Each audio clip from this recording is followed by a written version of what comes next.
अधिदैविक और आध्यात्मिक आदि समस्त वस्तुओं में जिसे अंतर्यामी बताया गया है वह परब्रह्म ही है, क्योंकि वहाँ उसके धर्मों का वर्णन है। बृहदारण्यक उपनिषद में यह प्रसंग आया है। व्याख्या।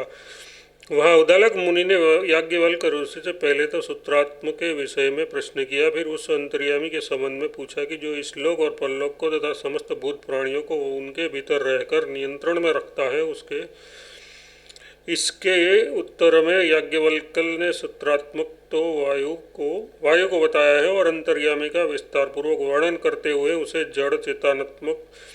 जड़ चित्तात्मक समस्त भूतों, समस्त इंद्रियों और संपूर्ण जीवों को नियंता बताकर अंत में इस प्रकार कहा है, यह तुम्हारा अंतर्यामी अमृत स्वरूप आत्मा देखने में न आने वाला किंतु स्वयं सबको देखने वाला है, सुनने में न आने वाला किंतु स्वयं सब कुछ सुनने वाला है, और मनन करने में न आने वाला किंतु स्वयं सबका मनन करने वाला है। वह विशेष रूप से किसी के जानने में नहीं आता किंतु स्वयं सबको विशेष रूप से भलीभांति जानता है। ऐसा ये तुम्हारा आत्मा अंतर्यामी अमृत है, इससे भिन्न सब कुछ विनाशशील है। इस वर्णन में आए हुए महत्व सूचक विशेषण पर ब्रह्म ही संगत हो सकते हैं। जीवात्मा का अंतर्यामी आत्मा ब्रह्म के सिवा दूसरा कोई नहीं हो सकता। अतः इस प्रसंग में ब्रह्म को ही अंतर्यामी बताया गया है, यही मानना ठीक है। संबंध पूर्व सूत्र में विधि मुख से ये बात सिद्ध की गई कि अंतर्यामी ब्रह्म ही है। अब निषेध मुख से ये सिद्ध करते हैं कि अव्यक्त जड़ प्रकृति अंतर्यामी नहीं हो सकती।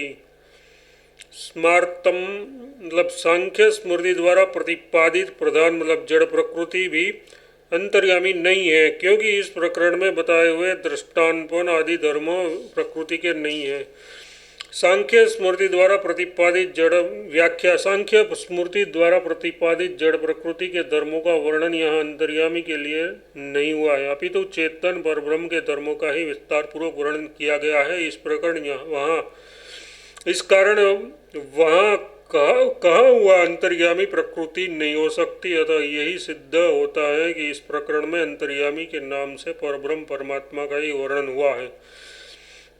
संबंध ये ठीक है कि जड़ होने के कारण प्रकृति को अंतर्यामी नहीं कहा जा सकता, परंतु जीवात्मा तो चेतन है तथा वह शरीर और इंद्रियों के भीतर रहने वाला और उनका नियमन करने वाला भी प्रत्यक्ष है। अतः उसी को अंतर्यामी मान लिया जाए तो क्या आपत्ति है। इस पर कहते हैं शरीर में रहने वाला जीवात्मा अंतर्यामी नहीं है, क्योंकि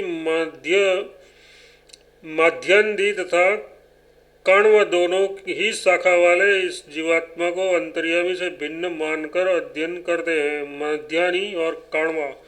व्याख्या।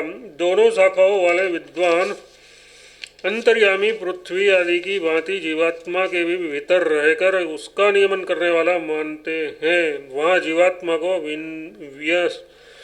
नियम्य और अंतर्यामी को नियंता बताया गया है। इस प्रकार जीवात्मा और परमात्मा इन दोनों का पृथक पृथक वर्णन होने के कारण वहाँ अंतर्यामी पद परब्रह्म परमात्मा का ही वाचक है, जीवात्मा का नहीं। संबंध 19वें सूत्र में ये बात कही गई है कि दृष्टापन आदि चेतन के धर्म जड़ प्रकृति में नहीं घट सकते, इसलिए ये अंतर्यामी नहीं हो सकती।